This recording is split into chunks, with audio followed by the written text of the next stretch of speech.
सीताराम दायरानी तो जो अटाणे 4:30 वाग्या हूँ आई गई खारक्यू खावा। आज हवारनो मेवर हतो तो ते खारक्यू उतर्યું ने ना उतारवा ज नतो वाणो ते खवाणिયું ने नकता उतारता होय ने तार मो भेगुं चालू होय ते खारक्यू मतलब खवाई जाय। ते अटाणे छे ने बपोर पछी हूँ हाव स्पेशियल खारक्यू खावा ज आवी।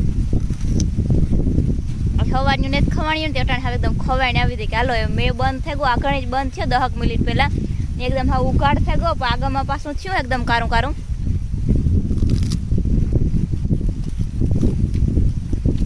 मैं कहूँ खारक्यू थोड़ी खाती है मैं जोरदार रूपारी है एकदम असल नहीं आले हूँ तो एवी रूपारी है मीठियों मीठियों एकदम नहीं आई जो खावा आजूबाजू गाम में कोई रहता हो ना तो खावा आईजो लेवा आईजो तो अठवाडिया सुधी है आई रूपारी मीठियों खाई गयो बस पूरी थी जाए पछी आवते वरी बात।